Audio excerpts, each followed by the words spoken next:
के बारे में बात करें, नमो के बारे में। तो नरेंद्र मोदी साहब जो हैं बोल्ड डिसीजन लेना स्टार्ट करते हैं। देखिए सबसे इंपॉर्टेंट चीज़ है, ये पहले व्यक्ति हैं जब देश में बैठते इन्होंने सबसे पहला एक सशक्त डिसीजन लिया। वो डिसीजन क्या लिया? इन्होंने कहा भाई साहब अब जो है मैं आया हूँ, और अगर मैं आया हूँ तो जितने भी शार्क कंट्रीज़ के लोग हैं सब मेरी पहली ओथ टेकिंग में मेरे सामने आ जाए। इन्होंने सारे सार्क नेशन को अपने शपथ ग्रहण समारोह में बुला दिया। विश्व में पहली बार ऐसा हुआ था कि किसी कंट्री का हेड प्रधानमंत्री बनने से पहले सार्क नेशन के मुखियाओं को अपने शपथ ग्रहण समारोह में बुला रहा हो। इसका मतलब क्या हुआ? जैसे ही शपथ ग्रहण समारोह खत्म होगा वैसे भाई साहब का IR प्रारंभ हो जाएगा। वो अंतर्राष्ट्रीय संबंधों को बनाने की पराकाष्ठा की तरफ चले जाएंगे। तो नरेंद्र मोदी ने प्रधानमंत्री बनते ये दिखा दिया कि मेरे लिए सार्क नेशन ज़्यादा जरूरी है। इन्होंने क्या किया? शार्क देश हैं वो मेरे लिए अत्यंत प्रभावशाली व्यक्तित्व के लोग हैं और यही मेरे देश की राजनीति को सुधारेंगे। तो उस प्रयास में ये डे 1 से लग गए।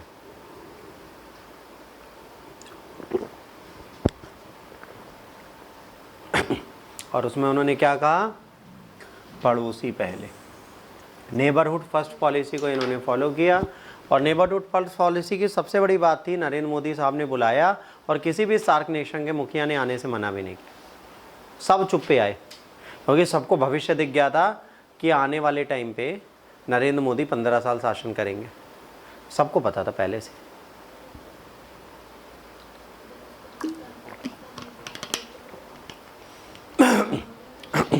इस 5 साल के फेज के बाद जो आएगा, इसके बाद प्रधानमंत्री नरेंद्र मोदी साहब को चुनाव की जरूरत नहीं पड़ेगी।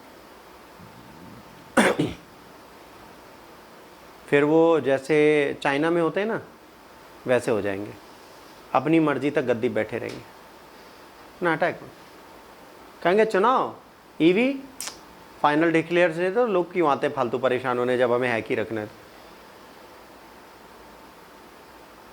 अभी बहुत बड़ा विवाद EV पे आया था एक चुनाव पे अभी रिसेंटली, याद है ना? जब वोट डाला जा रहा है जहाँ पर वो जा BJP पे रहा है, पर्ची भी EV पैड भी, तो सुन तो लो। तो उसको कोर्ट में किसी ने चैलेंज किया है ना, और इलेक्शन कमीशन से बोला गया इसके बारे में बताओ। उन्होंने कहा सर हमारी EV तो सही है और जहाँ वोट है वो भी सही दिया है हमने, आप चेक कर लो। तो अब क्या होता है, जब कोर्ट में कोई मशीन जाती है वो चेक करी हुई जाती है ना, तो तुम चेक कर लो, काम खत्म। बट जेन्युइनली ऐसा कुछ होता नहीं है। मैंने आज तक EV को हैक होते हुए नहीं देखा। बट अब जिसने कर लिया वो भगवान मालिक है। अरविंद केजरीवाल भी बीच में कह रहे थे हैक हो रही है।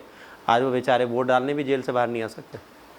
इसलिए गलती से कभी मत बोलना EV मशीन कभी हैक नहीं होती, आप नहीं समझते हो। तो प्रधानमंत्री नरेंद्र मोदी ने नेबरहुड फर्स्ट पॉलिसी अपनाई और सबको बुलाया। इन्होंने कहा कि जो पुराने नियम थे उनको मैं तोड़ूंगा और बढ़िया सी एक नई पहचान यहाँ पे लेके आऊँगा।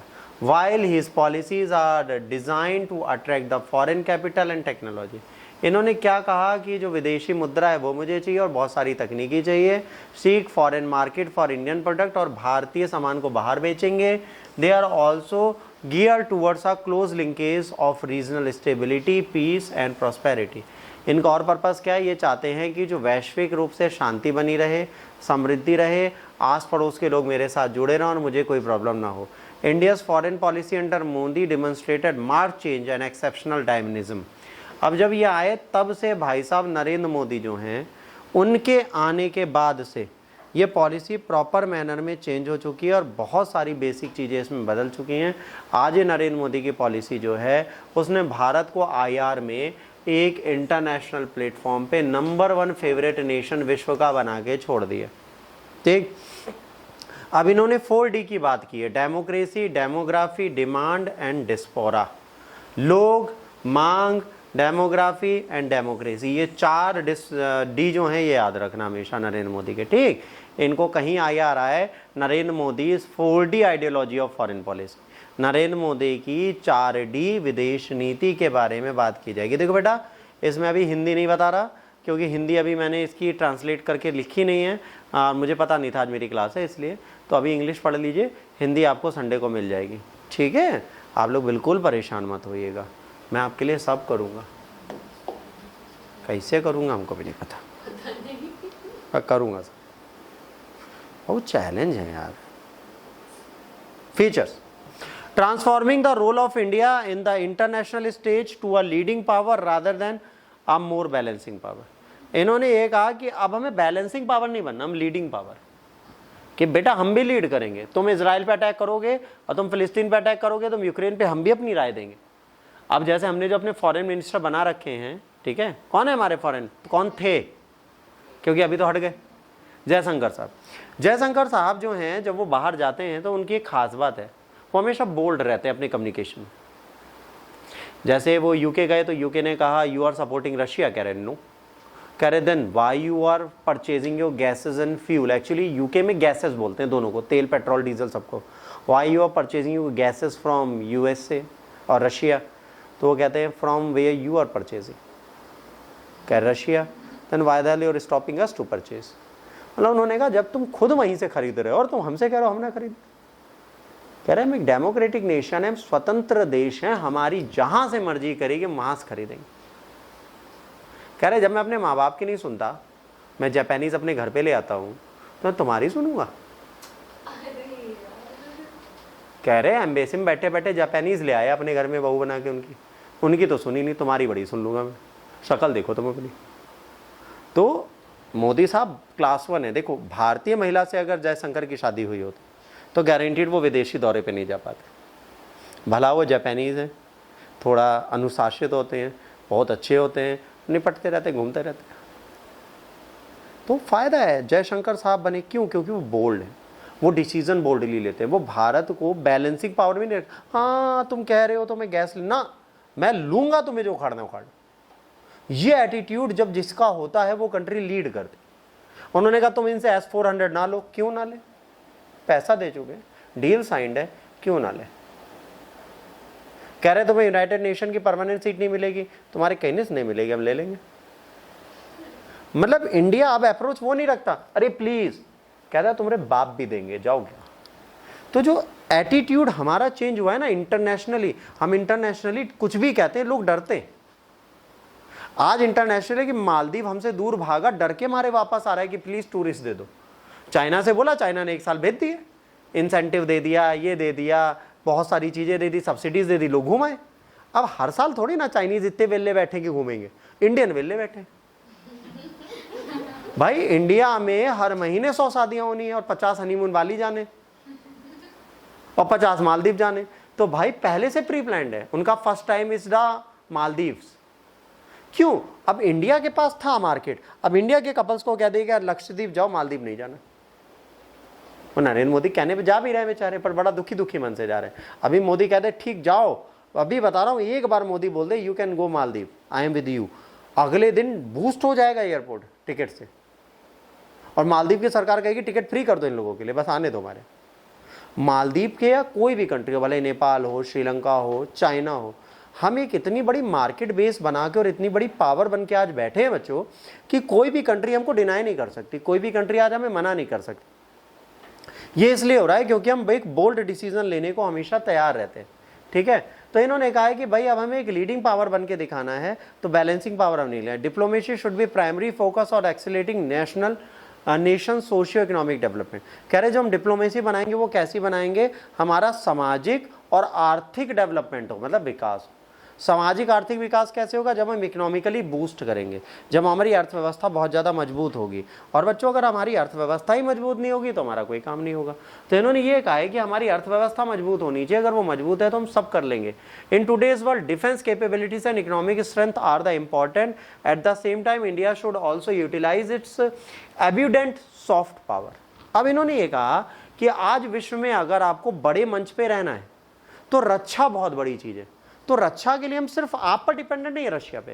कह रहे हैं हम इजराइल से भी लेंगे, हम यूएसए से भी लेंगे और हम खुद भी पैदा करेंगे। तो हमने क्या किया, अपनी डिफेंस को पूरी तरह बदल के बढ़ा दिया। आज हमारी डिफेंस बहुत स्ट्रांग है और हम अपनी डिफेंस में लगातार मेक इन इंडिया इनिशिएटिव को लेके आ गए हैं, जो नरेंद्र मोदी ने विजन 2014 में दे दिया था कि हमें डिफेंस में आत्मनिर्भर बनना पड़ेगा। अगर आज की डेट में आपके पास बंदूकों का अभाव है तो आप कनाडा, यूके और यूएस से ना मांगो, आप खुद की बना लो।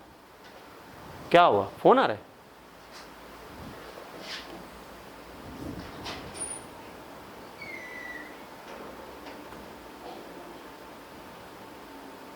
Indian diaspora is an asset not the limited to just sending remittances. इन्होंने कहा जो भारत के लोग बाहर रहते हैं वो हमारी एसेट्स हैं। इसका मतलब ये थोड़े ना यहाँ से बाहर चले गए, बाहर रह रहे हैं, तो अब इनको हम सिर्फ रेमिटेंसेस लेने के लिए, मतलब जो भारत में पैसा भेजा जा रहा है उसके लिए माने। ये हमारे लिए बहुत बड़ी संपदा है।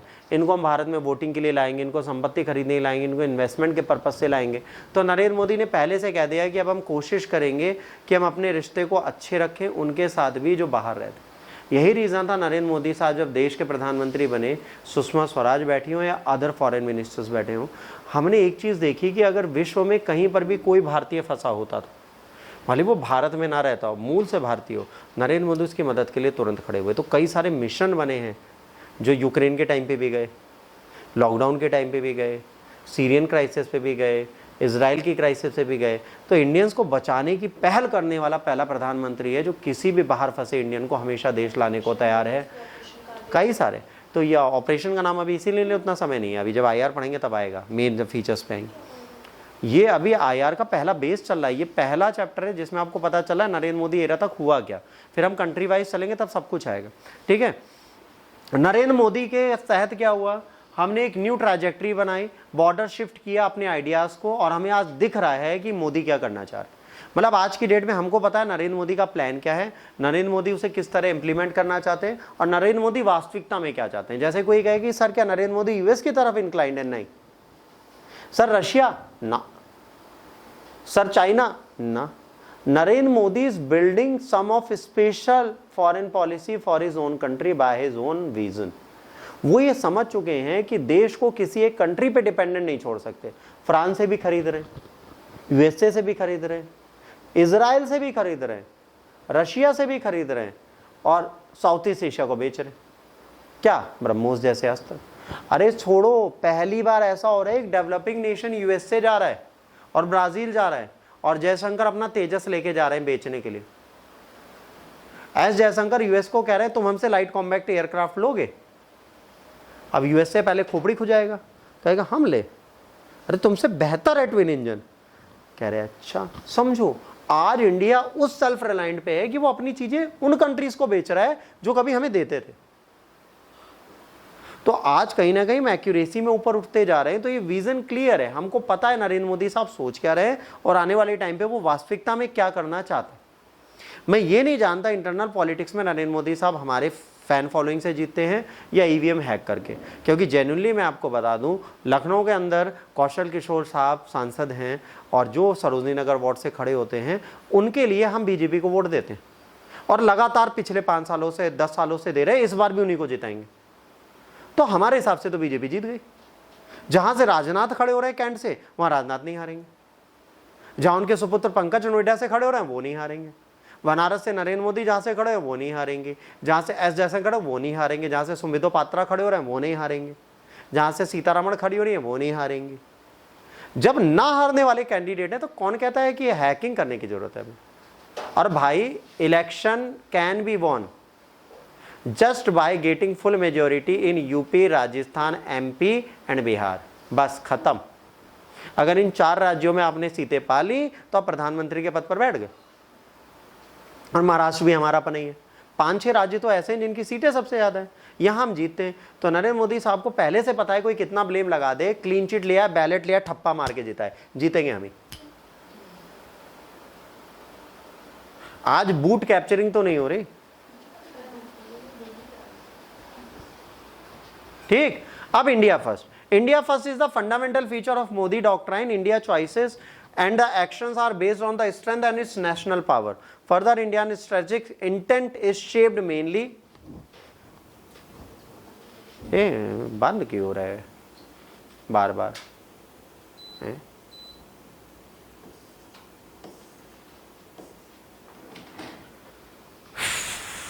Saved mainly कहाँ पे थे? हाँ, shaped mainly by the realism, coexistence, corporation and partnership. देखो फंडामेंटल फीचर मोदी डायग्राम का क्या है कि हम अपनी चॉइसेस, अपनी पसंद और अपने एक्शन के अकॉर्डिंग चलते हैं। हमें किसी से मतलब नहीं, हमें क्या पसंद है हमें क्या करना है, हम उस पे, हम फॉरेन के कहने से कुछ नहीं करेंगे। जैसे पहले क्या होता था, मनमोहन सिंह बैठे हो या अटल बिहारी बैठे हो, आपको ये काम नहीं करना, ठीक है सर नहीं करेंगे, हम डरते थे। जैसे अटल बिहारी से कहा गया तुम न्यूक्लियर टेस्ट नहीं करोगे, वो कहते ठीक नहीं करेंगे, फिर कह रहे छुप छुप के कर लो। बट नरेंद्र मोदी ऐसे नहीं है, कहें तुम न्यूक्लियर टेस्ट नहीं करोगे, सर जरा इंडिया आइए, इसी के सामने दागो तो दो, कर लिया, बताओ क्या करोगे, यहीं बैठे हो तुम। वो मोदी है। मतलब पहले क्या, हमारी कंट्री को अगर मना किया जाता है, हमारे चॉइसेस एक्शन को लिमिटेड करते थे। आज जो हमारा कर्म है और जो हमारी पसंद है, हम वो एग्जैक्टली सेम रखते। इसी जनत पे हम बैठे लेके कि भाई साहब आप हमें कुछ भी कह दीजिए, अगर मुझे काम करना है मैं करके रहूँगा, I will complete that work. और नरेंद्र मोदी को अगर कोई कह दे तुम न्यूक्लियर पावर नहीं बन सकते, तो सीधे जो बिडेन को बुलाएगा क्या, कहीं बैठा हो इस साले को, पोखरण में 5 बम लगाओ, सर ऐसी पावर है हमारी, कम है बढ़ा दे। वो है मोदी। बाकी सरकार क्या थी, डरती थी, कंट्रोल करती थी। मोदी ने अपनी फॉरेन पॉलिसीज में कहा है कि हम कोएग्जिस्टेंस देंगे, कॉर्पोरेशन देंगे, पार्टनरशिप करेंगे, सब करेंगे आपके साथ, पर अपने देश को झुका के नहीं। आपको मेरा साथ चाहिए, आप मेरे पास आओ, मैं आपका साथ हमेशा दे। आपने क्वाड बनाया, मैं आपके साथ खड़ा हूँ, चाइना पे आग उगलोगे मैं भी उगलूंगा, बट अगर मैं चाइना के पास जाऊंगा तो आप मुझसे कुछ नहीं कहेंगे, क्योंकि आप भी मेरे पीछे जा रहे हो। एक मंच होता है, हम 4 बैठते हैं, अरे ये बंदा बहुत खराब है, मानते हैं बहुत गंदा, बहुत गंदा। उसके बाद पीछे से भाई पिज़्ज़ा खिलाओगे, 2 लोग चले गए पिज़्ज़ा खाने, 2 लोग बचे, अरे तुम तो वहाँ गए थे, हाँ कल तुम भी तो गए थे, नहीं दिखे हमें। तो क्या है, देश क्या है, आईआर में कोई किसी का ना फ्रेंड है ना कोई किसी का एनिमी है, तो हमको ये पता है। तो मोदी साहब ने इसको सीधे देख लिया अपनी फॉरेन पॉलिसीज में कि उनकी जो कोर वैल्यू है वो है वसुदैव कुटुंबकम, कुटुंबकम, वसुदैव कुटुंबकम है। मतलब world is the home, world is the same family, दुनिया में जितने लोग हैं सभी मेरा परिवार है।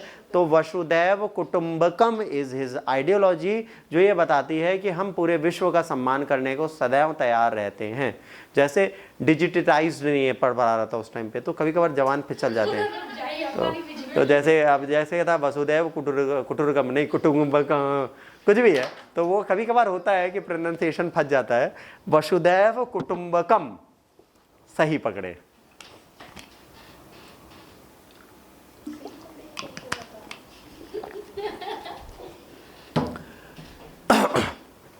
ठीक। Focused on the Indian development, Modi foreign policy is guided by the constant drive to reform and transform India. अब इन्होंने क्या किया, बंद करो। Focus by the India's development, India के विकास को देखते हुए मोदी की फॉरेन पॉलिसी जो गाइड की गई है किससे, constant drive of reform and transformation of India for security prosperity of all Indian. Narendra Modi जो काम कर रहे हैं वो क्या कर रहे हैं, भारत को बदलने का प्रयास कर रहे हैं, भारत को आगे बढ़ाने की बात कर रहे हैं, भारत में पूरी समृद्धि ला रहे हैं और लोगों को आगे बढ़ा रहे हैं और सिक्योरिटी को स्ट्रॉन्ग कर रहे हैं। नरेंद्र मोदी के टाइम पर अगर कोई ये कहे कि भारत की आर्मी कमजोर है, गलत बोलेगा। अगर कोई कहे भारत की आर्मी एक्शन नहीं लेती, गलत बोलेंगे। भारत के प्रधानमंत्री जब बाहर जाते हैं, एनएसजी के पास जितने एडवांस वेपन है उतने ही जो बिडेन और चाइना के चांसलर के पास है। चाइना के जो प्रीमियर जाते हैं, उसे आप लोग प्रीमियर भी बोलते हो, ठीक है, प्रीमियर बोलते हैं, चाइनीज प्रीमियर। तो इन सबके पास जो पावर है उतनी पावर हमने भी रखी है। तुम फैंटम जैसी गाड़ी से घूमते हो, नरेंद्र मोदी ने कहा जितनी तुम्हारी महंगी गाड़ी है उससे महंगा हमने अपनी गाड़ी रखी है, और एक नहीं 5-5, और किसी को नहीं पता मोदी हुआ कईमा बैठा है। तो क्या है, हमने अपनी सिक्योरिटी का प्रेजेंस दिखाया है, विश्व को दिखाया। हमने ऐसी ऐसी कंट्री को बुलाया है, हमने चाइना से कहा तुम आओ, हमने यूएसए का तुम आओ। परेड में हम यूएसए को बुला रहे, कह रहे देखो ये मेरे वेपन है, ये खिलौने हैं, कह रहे नहीं तेज चलते हैं, दिखाते हैं हमें। तो सोचो, जो कंट्री आज वर्ल्ड में सुपर पावर है उसको हम अपनी पावर दिखाने बुला रहे हैं। हम रशिया को बुलाते हैं कि तुमने दिया है पर देखो तुमसे बेहतर है हमारे पास। क्या होता है, जैसे कोई कंट्री आपको वेपन्स देती है, मान लो मैंने कहा कि मुझे बोल्ट चाहिए, ठीक है, एक कोचिंग ने और बोल्ट मांगा, और कंपनी का नाम है पेंटच, पेंटच ने बोल्ट दे दिया। अब मैंने अपने बोल्ट में 10 नए फीचर्स मांगे, ठीक है, और उसने नहीं मांगे, उसने मतलब सेंचुरियन ने मान लो नहीं मांगे, तो अब मेरे में 10 नए फीचर आ गए। अब वो पेंटच से कहे यार उनका पेंटच अच्छा है, मेरा पेंटच खराब है, ऐसा क्यों? तो कहेंगे सर उनकी डिमांड थी, उतनी ऑफलोडिंग हमने उस पर कर दी। तो जो भी वेपन्स बनते हैं उस कंट्री और इस कंट्री की डिमांड को बदलते हुए बनते हैं। तो यहाँ पर इन्होंने कहा कि भाई हम सारी चीज़ें करेंगे, प्रॉपर करेंगे, तो इन्होंने फोकस क्या किया, सिक्योरिटी पे। इसके बाद इन is inaugural address in the second Raisina dialogue in Delhi on 17th January 2017, Modi underlined that the economic and political rise of India represent a regional and global opportunity of great significance। इन्होंने कहा कि भारत का जो regional representation है, जो global opportunities हैं, वो सारी रिप्रेजेंट करती हैं रियल में इंडिया को। अगर हम देखें क्षेत्रीय रूप से हमारा विकास कैसा हो रहा है, वैश्विक रूप में हम कहाँ जा रहे हैं, ठीक है, ये सारा भारत को रिप्रेजेंट करता है। It is a force for peace, a factor for stability and an engine for regional and global prosperity. कह रहे भारत के जो शक्ति है, जो बल है, वो शांति हेतु है, विश्व में स्थायित्व बनाने हेतु है। क्षेत्र जो यहाँ का इंजन है वो कैसा है, क्षेत्रीय और वैश्विक समृद्धि के लिए। मतलब हम जो हैं, हम क्षेत्रीय समृद्धि अगर लाएंगे, अगर रीजनल प्रोस्पेरिटी लाएंगे, then that will lead to the global prosperity too. कह रहे हैं हम ग्लोबली प्रॉस्पेरस हो जाएंगे, ग्लोबल प्रॉस्पेरिटी भी आएगी। क्यों आएगी, वैश्विक समृद्धि इसलिए लाएंगे बेटा, क्योंकि अगर हम अपने आप को डेवलप कर रहे हैं तो उस चीज का अंश हम विश्व को भी दे रहे। आज हम विश्व के साथ खड़े। आज हमारी चारपाई चारपाई के नाम से नहीं बेची जाती। A most comfortable bed for spinal diseases, a air flow bed, और यूएस में उसकी कीमत है 45,000 रुपया प्रति चारपाई। अब भारत से खरीदा जाए जी 600 रुपए की, भारत से शिपमेंट होता है। जैसे मेरे साथ दो लोग जुड़ जाएं, जैसे तुम कहो भैया चलिए ऑनलाइन मार्केटिंग करते हैं, आप ऑनलाइन अमेजॉन फ्लिपकार्ट पे अपना अकाउंट बनाओ, उनका एडवर्टीजमेंट का महीने का कुछ चार्ज है 5-6 हज़ार, वो कोई बेयर कर ले, चारपाई की फोटोज़ की जो बढ़िया बढ़िया लिस्ट कर दो, आपकी महीने की 5-6 चारपाई तो बिक जाएंगी। ऑर्थोपैटिक चारपाई, वहाँ से कॉपी पेस्ट मारो, डाल दो, देखो क्या, अरे 2-2, 3-3 लाख की चारपाई बिकेगी, थोड़ी डिज़ाइनर बना दो तो। और यहाँ पे 600 से 1200 में चारपाई मिल जाती, बिनी भी नहीं। रिपेयरिंग का पैसा अलग लो, इंडिया आएगी वापस, उसको बिना के बिनाई वाला घूमता रहता है, पकड़ो 500 रुपया दो, बिना के 5 लाख लेके फिर बेच दो। तरीका होना चाहिए। तो ये कह रहे हैं कि regional prosperity and global prosperity दोनों देंगे। रीजनल प्रॉस्पेरिटी हमें चारपाई बनाने नहीं आती है, ग्लोबल प्रॉस्पेरिटी आपकी बीमारी से ही कर रही है। देखिए मोदी साहब ने प्लान बहुत अच्छा बनाया है, बट वही इम्प्लीमेंट हो जाए। नेबरहुड फर्स्ट पॉलिसी, देखो नेबरहुड फर्स्ट पॉलिसी में मोदी का एक चीज कहना है, मान लो मेरे पड़ोसी है तो मेरे यहाँ कूड़ा फेंकोगे तो मैं क्या करूंगा, मैं भी कूड़ा फेंकूंगा। जैसे नरेंद्र मोदी ने कहा कि तुम मुझ पर बम फेंको, कोई दिक्कत नहीं है, मैं पूरी आर्मी भेज दूंगा तुम्हारे यहाँ, फिर थोड़ी देर बाद हम लोग वापस आ जाएंगे खेल के तुम्हारे यहाँ, फिर तुम कहोगे हाय कौन आया था। तो मोदी साहब ने नेबरहुड फर्स्ट पॉलिसी में पहले कहा कि मैं सारे पड़ोसियों के साथ अपने संबंध अच्छे करूंगा। ये रीज़न था, नरेंद्र मोदी साहब लौट रहे थे फॉरेन से और वो नवाज शरीफ से मिलने के लिए प्लेन को मोड़ देते हैं और उनकी बेटी की सगाई में एयरपोर्ट पे उतर के नवाज शरीफ से साथ जाते हैं, चाय पीते और वापस आ जाते हैं। वो है माननीय नरेंद्र मोदी जी। मतलब वो अचानक से अपने एयर इंडिया 1 प्लेन को बोलते हैं कि भाई साहब इसको जरा कराची एयर ट्रैफिक में मोड़ दो। कह रहे सर वहाँ तो मैंने पहले से बोला ही नहीं। कह रहे अब मोड़ दो। तो उनको पता चला नवाज शरीफ को प्रधानमंत्री आ रहे हैं, भारत के रास्ते से बाईपास कर रहे हैं, हमारे यहाँ उतरेंगे। वो अपनी बेटी की एंगेजमेंट छोड़ के भाग के आते मोदी को लेने। तो सोचो नरेंद्र मोदी ने इतने अटैक होने से पहले कोशिश की नवाज शरीफ से भी रिश्ते अच्छे करने।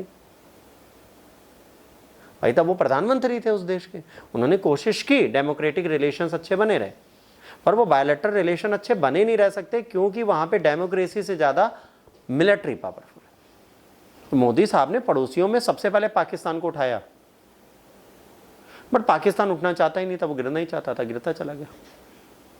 हमारे देश ने नेपाल को भी उठाने की कोशिश की, नेपाल भी गिरता चला गया। बांग्लादेश और भूटान बचा हुआ है, बस ये 2 बीबी हैं जो बचे हैं, बाकी सब निकल गए, बाकियों को हम नहीं बचा पाए। याद रखना अगर अपने पड़ोसियों की बात करेंगे तो 2 बीबी हैं जो हमारे आसपास की सेफ हैं, बाकी सब चले गए। हमारे देश के साथ नहीं है, खिलाफ नहीं है तो साथ भी नहीं। ठीक, अब यहाँ पे a determine neighbourhood approach, a determined neighbourhood first approach denotes the second important feature of Modi doctrine. Modi की जो विचारधारा है, जो उनकी नीतियां हैं, उसमें दूसरा सबसे इंपॉर्टेंट फीचर है पड़ोसी पहले। जो पड़ोसी राज्य हैं उनको हम पहले तवज्जो देंगे। जैसे वैक्सीन डिप्लोमेसी जब लॉकडाउन के बाद मोदी साहब लाते हैं तो उन्होंने वैक्सीन डिप्लोमेसी में पहली डिप्लोमेसी डाली थी नेबरहुड फर्स्ट। नेपाल को देंगे, भूटान को देंगे, बांग्लादेश को देंगे, फॉरेन को नहीं देंगे। पहले मेरे से आस पड़, और पता है वैक्सीन बेची नहीं, vaccine diplomacy was for free of cost. उस कंट्री को मुफ्त में सिरिंज और सुई भेजी, सीरम और सिरिंज दोनों फ्री में भेजी,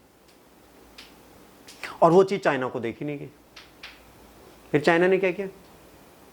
चाइना ने सेकेंड वेव ला दी। हमारे यहाँ वैक्सीन कम पड़ गए। जब हमारे यहाँ वैक्सीन कम पड़ गई तो हम अपनी बनाने में लग गए। देखो, इस विश्व में आप मानो ना मानो, IR अलग चीज है, बट बेटा इस विश्व को चलाते मुश्किल से 50 लोग हैं पूरे विश्व में। और वो 50 लोग ऐसे ऐसे क्लब्स में बैठते हैं जिस क्लब की मेंबरशिप 2.5 से 3 करोड़ महीने की है, मतलब 20 से 25 करोड़ रुपए साल की मेंबरशिप है। और वहाँ पे बातें इन्वेस्टमेंट की नहीं होती होंगी। वहाँ क्या बात होती होगी? इस देश के प्रीमियर को हटाना है कि रखना है? यार मेरी कंपनी आगे नहीं बढ़ रही, क्या करे, किस देश को खत्म करे, कहाँ पे युद्ध कराए, ऐसी बातें वो 50 लोग बैठ के करते हैं। आपको क्या लगता है मुकेश अंबानी प्रधानमंत्री नहीं बन सकता? बड़े आराम से बन सकता है। जो दुनिया के सारे बंदों को नचाने के लिए बुला सकता है वो मोदी को भी नचवा देगा जब मन करे।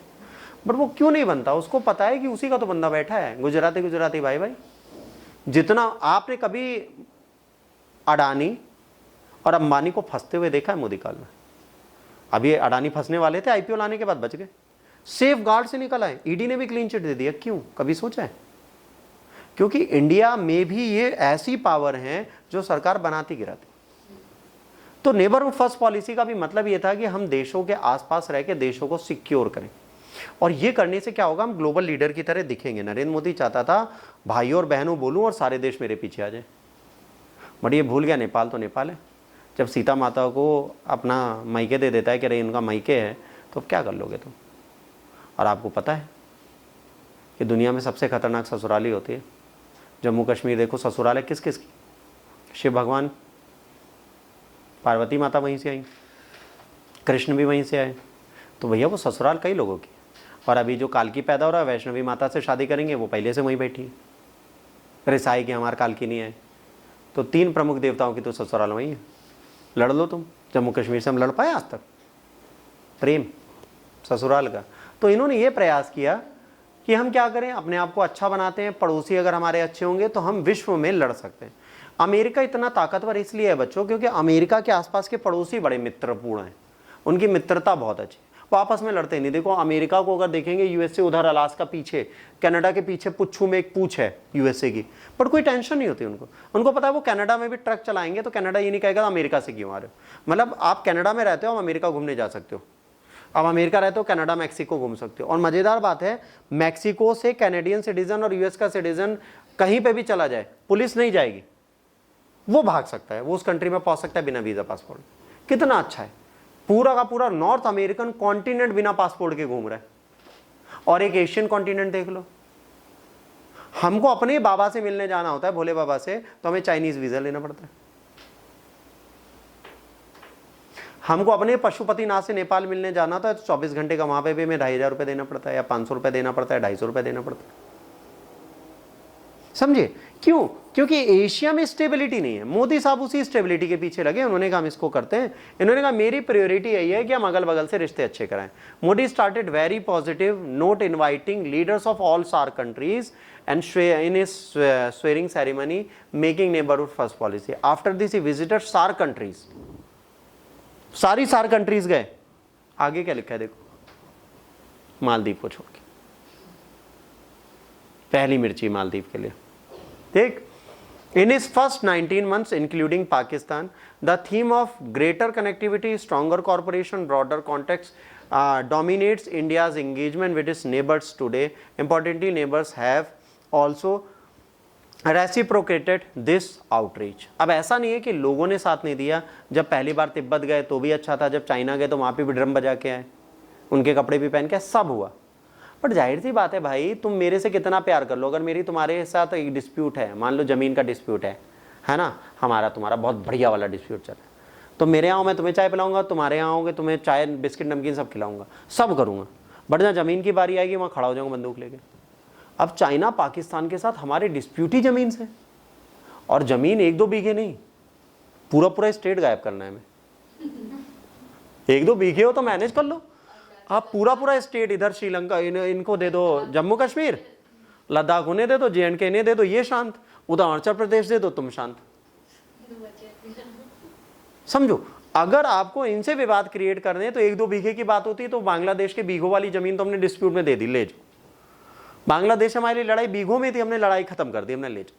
अभी 3 बीघा कॉरिडोर के लिए कह रहे वो भी ले जाओ, 10 पैसा साल का देना, ले जाओ, बस लड़ो नहीं हमसे। बांग्लादेश के साथ तो हमने मदद कर दी, बट प्रॉब्लम है ये जो 2 नेशन बैठे बेटा, इनको मदद दे ही नहीं सकते। इनको मदद देंगे तो हम पागल हो जाएंगे, है ना। तो नेबरहुड पॉलिसी बहुत अच्छी थी, हमने कोशिश की। उसके बाद कल्चरल